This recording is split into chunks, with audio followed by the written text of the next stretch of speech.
Hello everyone, way to humanities में आप सबका स्वागत है। आज के वीडियो में हम कलकत्ता यूनिवर्सिटी के न्यू सिलेबस में बीए, बीकॉम, बीएससी सेमेस्टर 2 के कंपलसरी इंग्लिश में इंक्लूड चैप्टर्स को डिस्कस करने जा रहे हैं।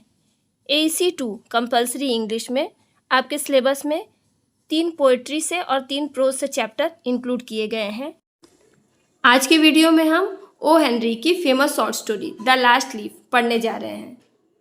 The last leaf O Henry द्वारा लिखित एक शॉर्ट स्टोरी है जो कि 1907 में इनके collection the trimmed lamp and other stories में पब्लिश हुई थी।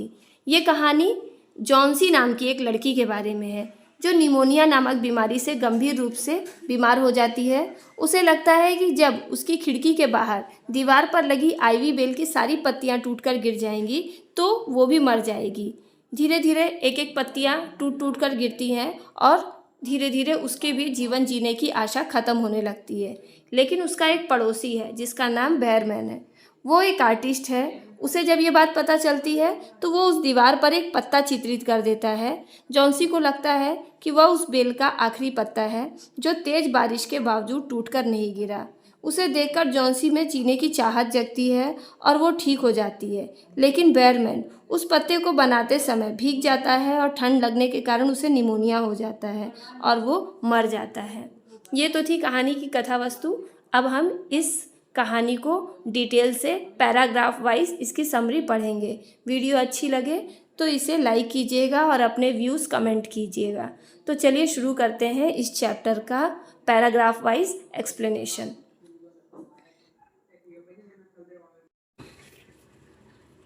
कहानी की शुरुआत होती है वॉशिंगटन स्क्वायर के पश्चिम में एक छोटे से डिस्ट्रिक्ट से, जहां सड़कें बहुत ही क्रेजी हैं और प्लेस नाम की छोटी छोटी स्ट्रिप्स में बटी हुई हैं।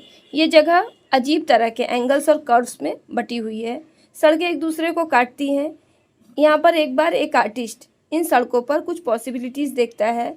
शायद कुछ कलेक्टर, पेंट, कागज़ या कैनवस के बिल के साथ वो गुजरता है। अचानक से उसे याद आता है कि उसने बिल पे नहीं किया, इसलिए वो वापस मुड़ता है। यहाँ पर ओ हेनरी ने न्यूयॉर्क शहर के उस जगह के बारे में बताया है जहाँ पर 2 लड़कियाँ आकर सेटल होती हैं और आर्टिस्ट के रूप में अपने कैरियर की शुरुआत करने की कोशिश करती हैं।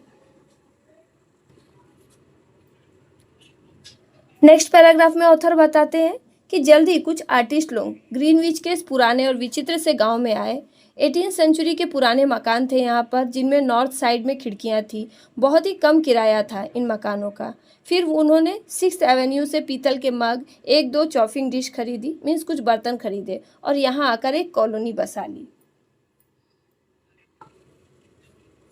नेक्स्ट पैराग्राफ में ऑथर बताते हैं कि एक छोटी सी 3 मंजिलों की ईंट की इमारत के ऊपर सू और जॉन्सी का स्टूडियो था। जोआना के लिए जॉन्सी एक जाना पहचाना नाम था। उनमें से एक मेन से थी और दूसरी कैलिफोर्निया से थी। वे 8th स्ट्रीट के डेलेमोनको के एक होटल डी होट पे आपस में मिलती हैं। दोनों का इंटरेस्ट चिकोरी सैलाड और बिशॉप्स लीव्स के प्रति बहुत ज़्यादा मिलता जुलता है। दोनों एक दूसरे से मिलती हैं, बातें करती हैं और उन्होंने एक जॉइंट स्टूडियो लेने का फैसला किया। इस प्रकार सू और जॉन्सी दोनों एक कमरा रेंट पे लेती है और अपने कैरियर की शुरुआत करती है एक आर्टिस्ट के रूप में। आगे ऑथर कहते हैं कि ये मई का महीना था और नवंबर के महीने में एक खतरनाक और ना दिखाई देने वाला अजनबी इस कॉलोनी में घूमता था जिसे निमोनिया कहते थे। वह अपनी बर्फीली उंगलियों से लोगों को छूता था। मीन्स निमोनिया नाम की एक महामारी ठंड के समय यहाँ के लोगों को बहुत ज़्यादा परेशान करती थी। नॉर्थ साइड में इसका बहुत ही ज़्यादा प्रभाव रहता था। कई लोग इस बीमारी के कारण मारे गए थे। प्लेस नाम की जगह पर जहाँ सकरी गलियाँ थी, यहाँ पर इसका प्रभाव कुछ ज़्यादा ही दिखाई देता था। नेक्स्ट पैराग्राफ में ऑथर कहते हैं कि ये जो मिस्टर निमोनिया था वो कोई बूढ़ा सज्जन आदमी नहीं था, बल्कि एक महामारी थी जो कि कैलिफोर्निया में बहुत तेज़ी से फैल रही थी। कमज़ोर महिलाएं, बूढ़े लोग इसके बहुत तेज़ी से शिकार हो रहे थे। इस बीमारी ने जॉन्सी को भी अपने शिकंजे में ले लिया था। वो अपने लोहे के पलंग पर लेटे हुए खिड़की के बाहर देख रही थी। आगे ऑथर बताते हैं कि एक सुबह डॉक्टर उसे देखने आता है और सू को अकेले में बुलाकर उसे बताता है कि उसके पास एक ही मौका है। मीन्स उसके बचने की सिर्फ 10% की उम्मीद रह गई है, क्योंकि उसने अपना मन बना लिया है कि वो अब कभी ठीक नहीं हो सकती। फिर पूछता है कि क्या उसके मन में कोई बात है जिसके वजह से वो बहुत परेशान है या चिंता में डूबी हुई है। इस पर सू कहती है कि वह एक दिन नेपल्स की खाड़ी का चित्र बनाना चाहती थी। डॉक्टर कहता है कि क्या उसके मन में इसके अलावा भी और कोई बात है जो उसे परेशान कर रही है, तो सू कहती है कि नहीं, ऐसी कोई भी बात नहीं है। तब डॉक्टर कहता है कि तब इसका कारण कमजोरी हो सकता है और वह विज्ञान की सहायता से उसे बचाने का हर संभव प्रयास करेगा। लेकिन जब उसके पेशेंट अंतिम संस्कार की गाड़ियाँ गिनने लगते हैं, मीन्स वे मान लेते हैं कि अब वे नहीं बचेंगे, तो उसकी दवाइयों का असर आधा हो जाता है।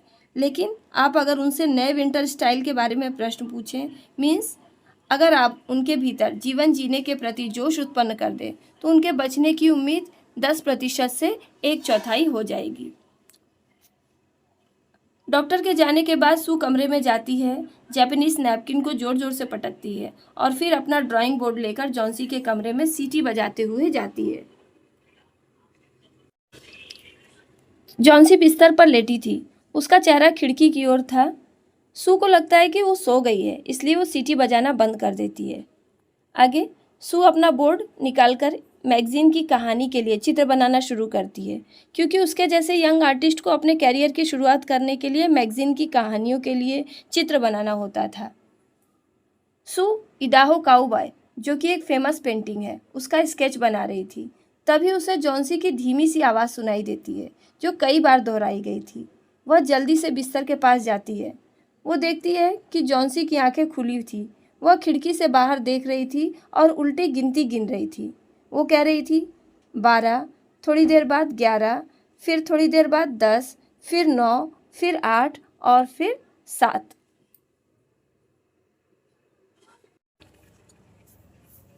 आगे ऑथर बताते हैं, सू खिड़की से बाहर देखती है। आखिर बाहर ऐसा क्या है? लेकिन सिर्फ वहाँ पर एक खाली सा आंगन था। 20 फीट की दूरी पर एक घर का खाली हिस्सा। एक पुरानी सी आइवी की बेल थी जो ईंट की दीवार पर चढ़ी हुई थी। ऑटम शरद ऋतु की ठंडक के कारण उस बेल के पत्ते गिर गए थे और वह बेल लगभग खाली होकर कंकाल जैसी लग रही थी। सू जॉन्सी से पूछती है कि क्या बात है। तब जॉन्सी कहती है कि अब 6 बचे हैं, अब सारे पत्ते तेजी से गिर रहे हैं। 3 दिन पहले लगभग 100 थे। उनको गिनने में मेरा सिर दर्द होने लगा था, लेकिन अब इन्हें आसानी से गिना जा सकता है। एक और गिर गया और अब केवल 5 बचे हैं। सू को समझ में नहीं आता है, पूछती है कि 5 क्या बचे हैं। तब जॉन्सी कहती है कि आइवी के बेल पर 5 पत्तियां बची हैं। जब आखिरी पत्ती गिर जाएगी तो वो भी इस दुनिया से चली जाएगी। और ये बात वह 3 दिन से जानती है और कहती है कि क्या डॉक्टर ने उसे नहीं बताया कि अब वो नहीं बचेगी। नेक्स्ट पैराग्राफ में ऑथर बताते हैं, सू उसकी बातों को नकारते हुए कहती है कि उसने ऐसी बकवास कभी नहीं सुनी। पुरानी आइवी की पत्तियों से उसके ठीक होने का कोई लेना देना नहीं है। वह उसे समझाती है कि वो मूर्ख ना बने। उसका उत्साह बढ़ाने के लिए वो उससे झूठ कहती है। वो कहती है कि डॉक्टर ने कहा है कि वो जल्द ही ठीक हो जाएगी और ठीक ना होने के चांसेस 10 में से 1 है, मीन्स 90% चांसेस है कि वो ठीक हो जाएगी। और फिर उसका उत्साह बढ़ाने की कोशिश करती है, उसे ब्रॉथ यानी सूप पिलाने की कोशिश करती है और कहती है कि उसे अपने ड्राइंग रूम में जाना है, वहाँ पे पेंटिंग को कंप्लीट करना है ताकि वो उसे संपादक को बेच सके और उससे जो पैसे मिलेंगे उससे वो उसके लिए दवा ला सकेगी, पोर्ट वाइन ला सकेगी और खुद के लिए पॉर्क चॉप खरीद सकेगी। इस पर जॉन्सी खिड़की से बाहर देखते हुए कहती है, तुम्हें वाइन लाने की कोई ज़रूरत नहीं है। एक और पत्ती जा रही है। मुझे सूप नहीं चाहिए। अब सिर्फ 4 पत्तियां बचेंगी। मैं अंधेरा होने से पहले आखिरी पत्ती को गिरते देखना चाहती हूँ और फिर मैं भी इस दुनिया से चली जाऊंगी। तब सू कहती है, प्यारी जॉन्सी, क्या तुम मुझसे प्रॉमिस करोगी कि तुम अपनी आंखें बंद रखोगी और जब तक मैं काम खत्म नहीं कर लेती खिड़की से बाहर नहीं देखोगी? मुझे पेंटिंग कल तक जमा करनी है। मुझे रोशनी की ज़रूरत है, नहीं तो मैं पर्दा नीचे खींच दूंगी। जॉन्सी कहती है कि क्या तुम मेरे दूसरे कमरे में चित्र नहीं बना सकती हो? तब सू कहती है कि मैं तुम्हारे पास रहना चाहती हूँ और मैं नहीं चाहती कि तुम उन स्टूपिड आइवी लीव्स को देखते रहो। जॉन्सी आंखें बंद करते हुए कहती है कि जैसे ही तुम्हारा काम खत्म हो जाए मुझे बताना, क्योंकि मैं उस आखिरी पत्ती को गिरते हुए देखना चाहती हूँ।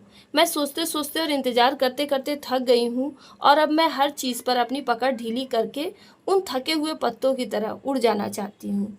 सू कहती है, सोने की कोशिश करो। मुझे बैरमैन को बुलाना होगा क्योंकि मुझे ओल्ड हर्मिट माइनर की तस्वीर बनानी है और वो मेरा मॉडल बनेगा। मैं 1 मिनट में आ जाऊंगी और जब तक मैं वापस ना आऊं तब तक हिलने की कोशिश मत करना और आंख बंद करके पड़े रहना। ओल्ड बैरमैन, वो भी एक पेंटर था जो ग्राउंड फ्लोर पर रहता था। वो 60 साल पार कर चुका था। उसके चेहरे पर माइकल एंजेलो के मोसेस जैसी दाढ़ी थी। वह एक आर्टिस्ट के रूप में सफल नहीं हो पाया था। उसने 40 साल तक ब्रश चलाया, लेकिन अपनी कला में इतना भी सक्सेसफुल नहीं हो पाया कि कला की देवी के वस्त्रों की झालर को छू सके। मीन्स आर्टिस्ट के रूप में वो कोई भी सक्सेस हासिल नहीं कर पाया था। वो हमेशा से एक मास्टरपीस बनाना चाहता था, लेकिन कभी नहीं बना पाया। कई सालों तक उसने कभी कभी बिजनेस या एडवर्टाइजमेंट से रिलेटेड कुछ चित्र बनाए थे। वह कॉलोनी के जो भी यंग आर्टिस्ट थे उनका मॉडल बनकर कुछ पैसे कमा लेता था, लेकिन वो भी इनफ नहीं होते थे। जब वो ज़्यादा ड्रिंक कर लेता था, शराब पी लेता था, तो अपने आने वाले मास्टरपीस के बारे में बातें करता। बाकी लोगों के लिए वो आम इंसान था जो दूसरों की सॉफ्टनेस का मजाक उड़ाता था और अपने आप को ऊपर रहने वाली 2 यंग आर्टिस्ट यानी सू और जॉन्सी का प्रोटेक्टर समझता था। नेक्स्ट पैराग्राफ में ऑथर कहते हैं, सू ने देखा कि बैरमैन अपने हल्के रोशनी वाले कमरे में जूनिपर बेरीज की तेज खुशबू महसूस कर रहा था। एक कोने में खाली कैनवस था जो 25 सालों से मास्टरपीस बनने के लिए वेट कर रहा था। सू बैरमैन को जॉन्सी की कल्पना के बारे में बताती है कि किस तरह से वो जीने की उम्मीद धीरे धीरे खो रही है।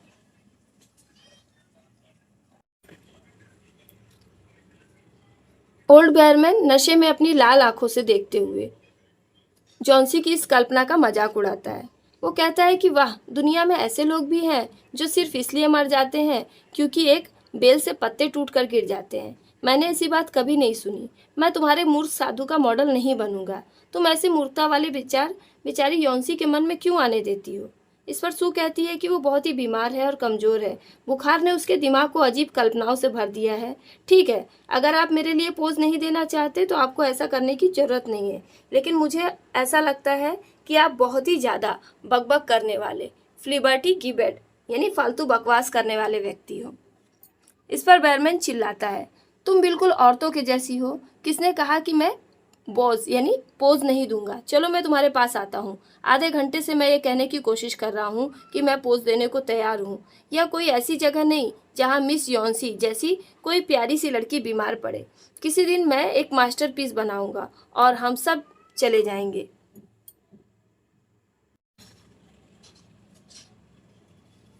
जब वो ऊपर जाता है तो देखता है कि जॉन्सी सो रही थी। सू ने खिड़की के चौखट पर पर्दा खींच दिया था और बैरमैन को उसके कमरे में जाने का इशारा किया। वहां वो खिड़की से बाहर आइवी के बेल को डरते हुए देख रहे थे और लगातार ठंडी बारिश हो रही थी जिससे बर्फ भी गिर रही थी। बैरमैन अपनी पुरानी नीली शर्ट में एक साधु के रूप में अपनी सीट पर बैठ जाता है। अगली सुबह जब सू नींद से जागती है तो सुस्त और बड़ी बड़ी आंखों से हरे पर्दे को घूर रही थी। जॉन्सी सू से कहती है कि इस पर्दे को ऊपर खींचो, मैं देखना चाहती हूँ कि वो पत्ता बचा है कि नहीं। निराश होकर सू उसकी बात मान लेती है, लेकिन पूरी रात चली तेज बारिश और तेज हवा के झोंकों के बाद भी ईंट की दीवार के सामने एक आइवी का पत्ता अभी भी लहरा रहा था। ये उस लता पर आखिरी पत्ता था। तने के पास अभी भी गहरा हरा था, लेकिन इसके किनारे पीले हो रहे थे और वो जमीन से लगभग 20 फीट के ऊपर एक ब्रांच पर बहादुरी से लटक रहा था। जॉन्सी ने कहा कि यह आखिरी पत्ता है। मैंने सोचा था कि रात में यह जरूर गिर जाएगा। मैंने तेज हवा की आवाज़ भी सुनी थी। मुझे उम्मीद थी कि यह पत्ता गिर जाएगा, लेकिन आज ये पत्ता जरूर गिरेगा और जैसे ही ये पत्ता गिरेगा मैं भी मर जाऊंगी।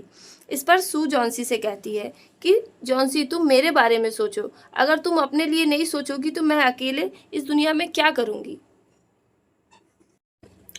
लेकिन जॉन्सी कोई जवाब नहीं देती। पूरी दुनिया में सबसे अकेली चीज़ आत्मा होती है जो दूसरी दुनिया में अकेले ही जाती है, और धीरे धीरे वो भी इस दुनिया से दूर जाने की कोशिश कर रही थी। दिन ढल गया। शाम के अंधेरे में भी वे लोग दीवार के सहारे तने से चिपके हुए इकलौते आइवी के पत्ते को देख सकते थे। और फिर रात के आने के साथ फिर से उत्तरी हवा तेजी से चल पड़ी। फिर तेज बारिश होने लगी और जब अगली सुबह हुई तो जॉन्सी ने पर्दा ऊपर उठाने के लिए कहा। आइवी की पत्ती अभी भी वहां पर मौजूद थी। जॉन्सी बहुत देर तक लेटी हुई उसे देखती रही। फिर उसने सू को आवाज़ दी, जो कि गैस पर सूप बना रही थी। जॉन्सी सू से कहती है कि सूडी, मैं एक बहुत बुरी लड़की हूँ। देखो ना जाने क्या हुआ कि वो आखिरी पत्ता अभी भी वहाँ रह गया, ताकि वो मुझे बता सके कि मैं कितनी दुष्ट थी। मरने की चाहत रखना पाप है। अब तुम मेरे लिए थोड़ा सूप और दूध ला सकती हो। और नहीं, पहले मेरे लिए एक हैंड मिरर लाओ, फिर मेरे चारों ओर कुछ पिलोज लगा दो, जिससे मैं बैठकर तुम्हें खाना बनाते हुए देखूंगी। 1 घंटे बाद वो कहती है, सूडी, एक दिन मैं नेपल्स की खाड़ी का चित्र बनाना चाहती हूँ। दोपहर में डॉक्टर आते हैं। उनके साथ ही सू बरामदे में जाती है। डॉक्टर सू को के कांपते हुए हाथ को अपने हाथ में रखकर उसे सांत्वना देते हैं और कहते हैं कि जॉन्सी के ठीक होने की संभावनाएं ज़्यादा हैं और अच्छी देखभाल करने से तुम जीत जाओगी। और अब मुझे नीचे में एक केस देखना है। बेहरमैन, शायद उसका यही नाम है, वो भी एक आर्टिस्ट है। उसे निमोनिया हुआ है। वह बूढ़ा और कमज़ोर है। उस पर इस बीमारी का बहुत तगड़ा अटैक हुआ है। उसके बचने की कोई उम्मीद नहीं है, लेकिन आज उसे हॉस्पिटल में ले जाया जाएगा। अगले दिन डॉक्टर ने सू से कहा कि अब वो खतरे से बाहर है। कौन? जॉन्सी। और तुम जीत गई हो। अब उसे थोड़ा अच्छा खान पान और देखभाल की ज़रूरत है। इसके बाद वो पूरी तरह से ठीक हो जाएगी।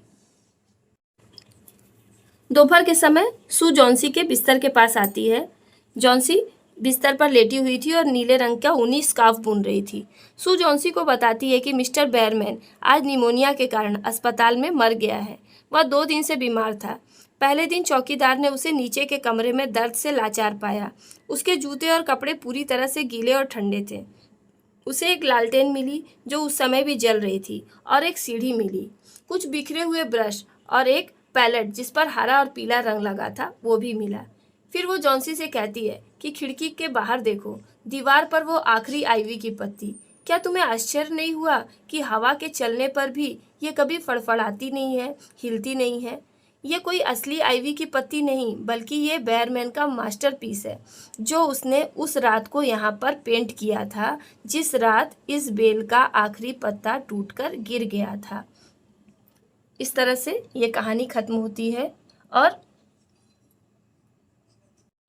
इस तरह से कहानी के लास्ट में हमें पता चलता है कि वो आईवी की पत्ती जिसे देखकर जॉन्सी में जीने की उम्मीद जागी थी, वो असली पत्ती नहीं थी, बल्कि बेयरमैन की एक पेंटिंग थी, जो कि बिल्कुल असली पत्ती के समान लग रही थी और जिसे बारिश में भीगकर उसने बनाया था। असली पत्ती तो उसी रात टूटकर गिर गई थी। इस पेंटिंग को बनाने के कारण बेयरमैन खुद निमोनिया का शिकार हो जाता है और वो मर जाता है। लेकिन जाते जाते उसका जो सपना था कि वो एक दिन मास्टरपीस बनाएगा, वो पूरा हो जाता है। बेयरमैन की बनाई गई वो आखिरी पत्ती ही उसका मास्टरपीस होती है। इस तरह से कहानी ख़त्म होती है। अगर आपको ये कहानी अच्छी लगी हो तो इस वीडियो को लाइक कीजिएगा और अपने व्यूज़ कमेंट कीजिएगा। नेक्स्ट वीडियो में मिलेंगे इस चैप्टर के इम्पॉर्टेंट MCQs के साथ। Thanks for watching this video.